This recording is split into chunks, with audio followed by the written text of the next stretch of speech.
Hey, what's going on, guys? Oh, that's probably from what I'm eating.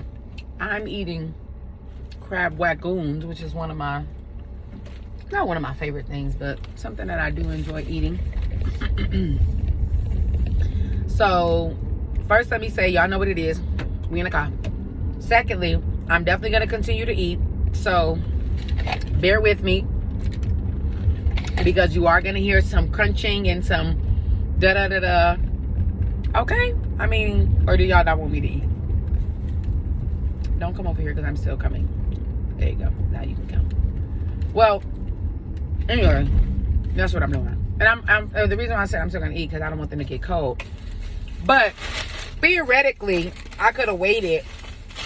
But sometimes when I have a thought, it's easier for me to just go ahead and start recording, because if I don't, child, I won't get it done. But I kind of was talking to you all about this before, and it's gonna be a short one.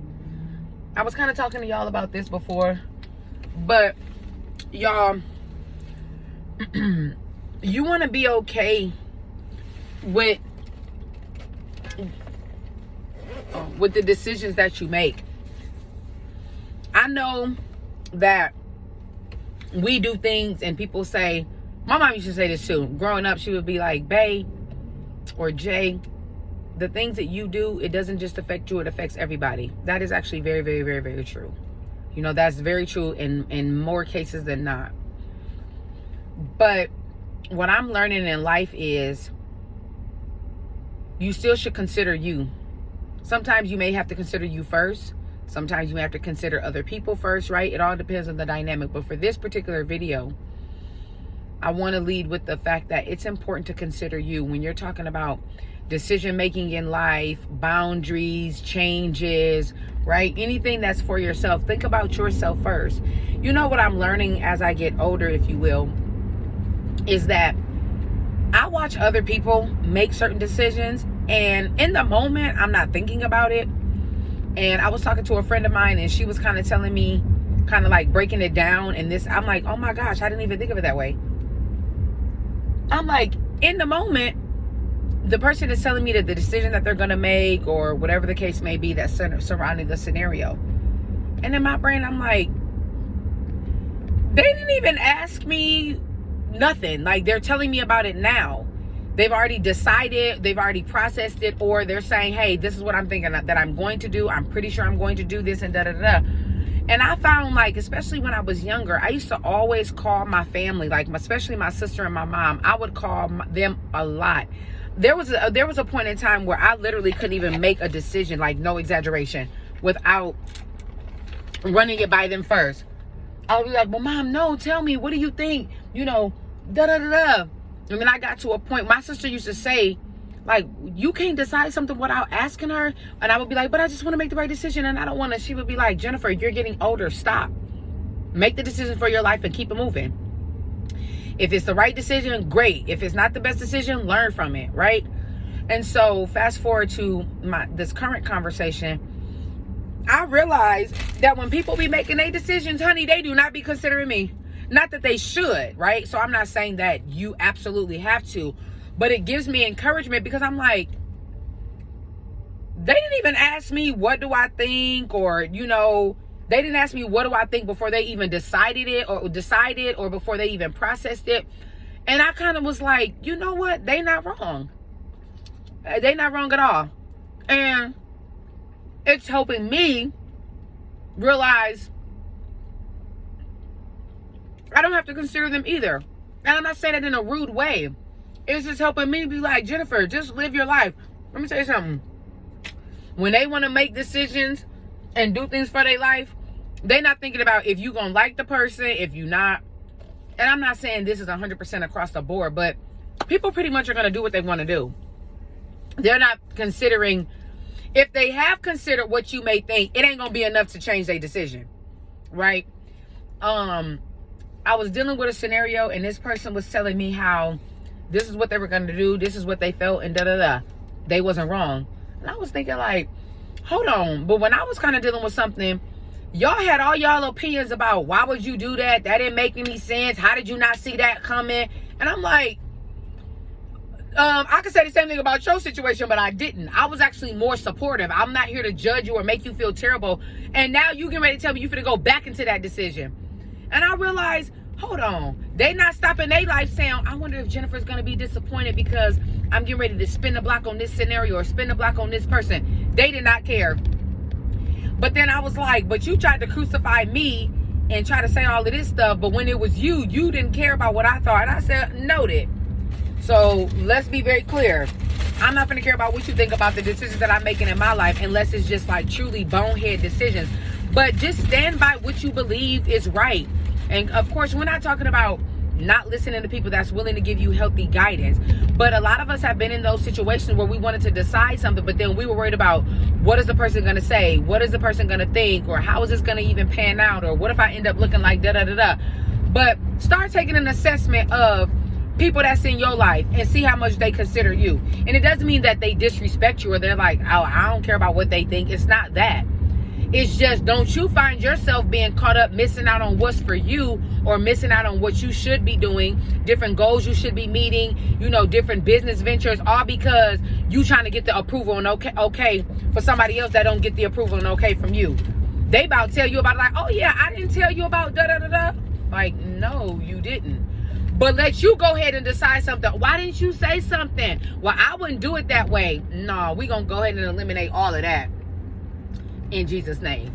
And so that gave me a little bit of encouragement and an empowerment of like, I'm not going to live my life based on the opinion of someone else. And again, I don't have to keep repeating this. We're not talking about ignorance of like YOLO, don't care about what nobody think. No. But I've been in that situation to where I was like, hold on. They didn't ask me what I thought. They just went ahead and did it. Or it could be a situation to where you could be going through, I literally just had this happen. I went through something, right? And then like a 2 months down the road, this individual is pretty much going through almost the same thing as me. And then this person is saying, can you support me? Can you encourage me? Can you do this and this and that? I'm like, I was just going through the same thing 2 months ago and you wasn't really supportive. You was kind of telling me about my decision making and how I need to pay attention more and da-da-da-da. And then after the dust settled, you never checked on me. You ain't asked me how I was doing, cat, mouse, dog, nothing. Well, don't be mad when the shoe is on the other foot. What's good for the goose is good for the gander.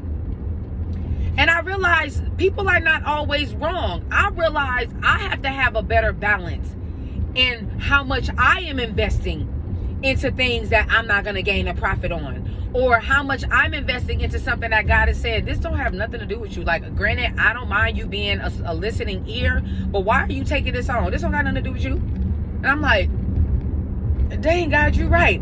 It's almost the same scenario where you borrow people money, and then when you go to ask them for some money, they don't have it. First of all, they don't have the money that they owe you, and then they ain't gonna borrow you money when you need it, but then you mad. Well, you mad because you gave out something without considering the cost or counting the cost or even asking God, should you do it? But now you running to God mad because you in need, and he like, well, you wouldn't be in need had you not did this, or had you just asked me, what should I do with this money? Should I give this person the money? Well, you wanted to be their guy, you wanted to be their rescuer, all because in the name of you a good person and you got a big heart. Now look, so don't get mad when you go to ask them for something and they be like, oh, I ain't got it, or I got it but I need it. Guess what you gonna think? Wow, well, when you asked me, I gave it to you. Well, that was your fault you did that, because you didn't consider all the moving parts. So you really can't technically be that mad at them. You have to do some self-reflection. And that is not a bad thing. You have to do some self-reflection on where you're putting your energy into. And then are you gonna now require that energy back from a person or persons, or from a situation that you know you're not gonna get it back from? So why did you decide, I'm not going to make a decision until I talk to this person? Then when they don't give you the response you're looking for or the support that you're looking for, you mad. But then you watching them, girl, I would never do that. You stupid for doing that and da-da-da. But then you finna turn around and watch them do the same thing. And you like, but you just said I was stupid for doing that. Now you doing it? Oh, okay. Well, you saying I'm stupid for still allowing restoration to happen. But when you allow restoration to happen, you're not stupid. Got to be careful with stuff like that. And this is not about making other people be bad people, terrible people, or da-da-da-da. It's about don't get tricked by the enemy. Now you putting all of your energy over here. You putting all your eggs in this basket. Then when you go try to borrow an egg from that person, they like, I can't give you an egg because all these eggs are accounted for and I don't have no extra.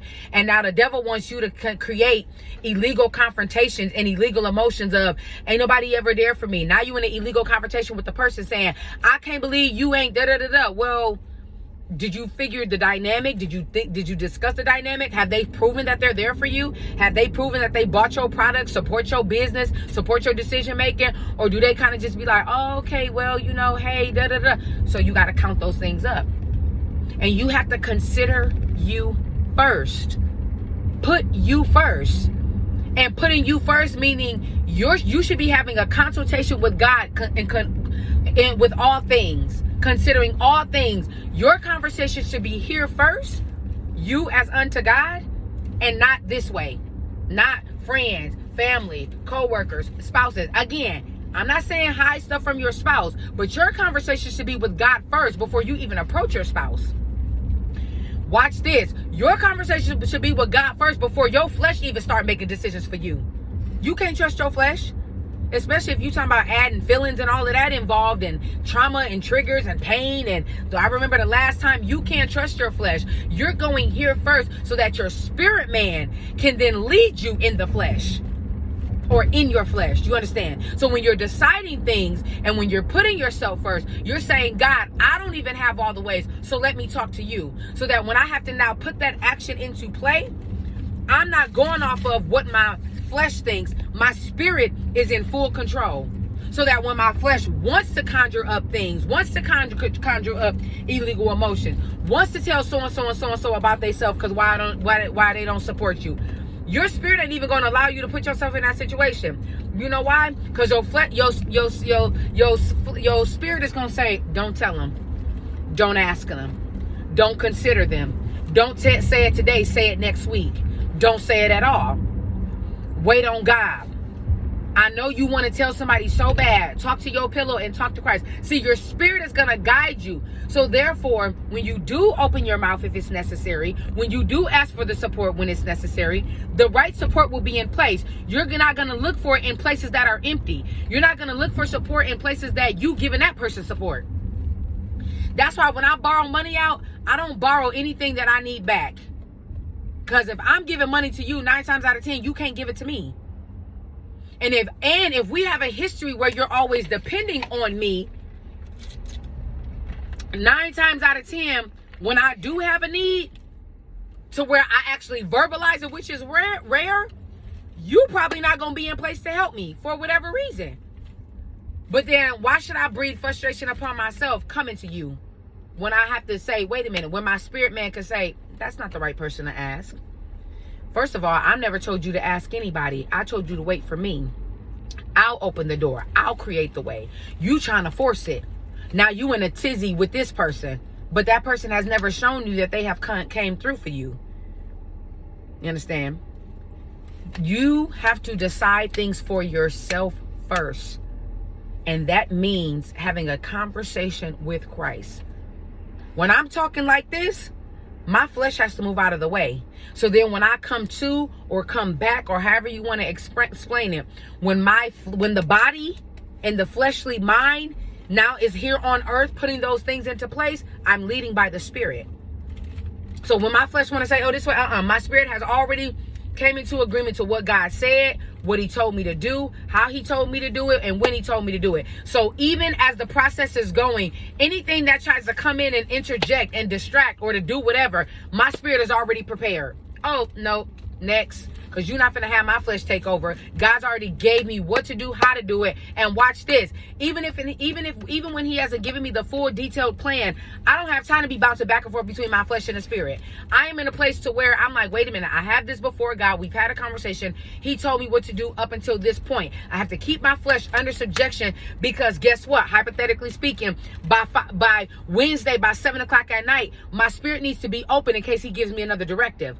But if I'm just like, oh, I'm only going to listen to God up until this point, and I'm just going to be back all the way in the flesh of like, you know what? I was thinking maybe I should do it this way. Maybe I should say, no, my spirit has to remain open because God gave me what to do up until point B. C, D, E, F, I'm still waiting for direction. So my flesh has to come under subjection to my spirit. And sometimes when you here on earth, that could take days, weeks, months. It just depends on the situation. God may not give you your next step until who knows when. But if you get weary in the middle, now you calling this person, asking for advice. Now you're not considering yourself first. You're not considering the conversation you have with God. Now you all over the place. Now you got chaos, distraction, and now you wondering, why can't the plan just be smooth, with decency and in order, done in excellence? Because you added a whole bunch of stuff instead of thinking about you first. Because everybody's not going to like what you decide. Everybody's not going to agree with you decide. You know why? Because it was told to you. Everybody's not going to always see the master plan from start to finish. They may see some parts. So you got to be careful with that. You may have somebody that will agree with you up until a certain point. Now they bringing their opinion in, and now you like, well, dang, maybe I should think differently. It's like, no, keep going with what you want to do and what God told you in the discussion you had with him. Put you first. It's 2024. We not doing stuff for the sake of other people only anymore. I'm doing stuff for the sake of me, my life, my mental well-being, my spiritual well-being. I can't consider you not in all things. I'm sorry. I'm only considering God in all things. Not a spouse, not a child, not none of the above. Again, when those, not in this video, when those other scenarios arise, we deal with that. But in this particular video, I'm trying to encourage you to say, put yourself first. Stop always feeling bad because of what you decided. Stop always changing your mind because somebody said, well, you sure? Now you like, yeah, maybe I should wait. Wait a minute. Just 20 minutes ago, you was gung-ho. Now all of a sudden, maybe you should wait. No. Do what God told you to do. Be who God told you to be. Why are you worried about who's going to co-sign? This ain't no card where you need a co-signer to get it. God is your co-signer. He's the author. From the beginning to the end to the beginning, he's already figured it all out. I was dealing with a situation and something came up where the person emailed me and was trying to say, well, this might not be the right paperwork. This may happen and this may happen. And I had already said to God, God, you got it. He already showed me he had it.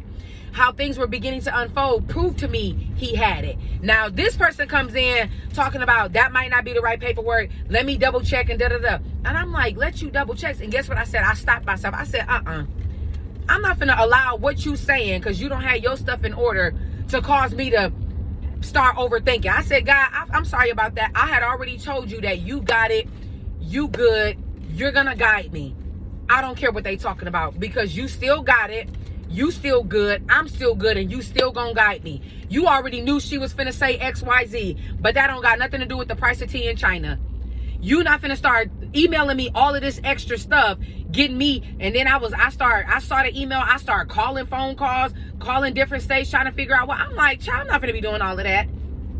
I don't care what you talking about, because God already told me, I got it, daughter. You know I'm not gonna bring you this far and think that you thought I didn't see this mishap, or you thought I didn't know she was gonna say that. And I said, oh God, I'm sorry. I was on hold waiting for somebody to answer. I hung that phone up like, child, I'm not going to be spending my morning on hold with you. On hold with an organization or a company trying to figure out what they getting ready to say based on what this lady telling me over a possibility. God, you already told me you got it.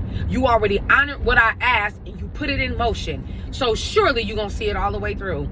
You know why? Because I did this and I put me first. I put what was best for me first outside of a company, people, places, and things. I love y'all. We'll talk soon.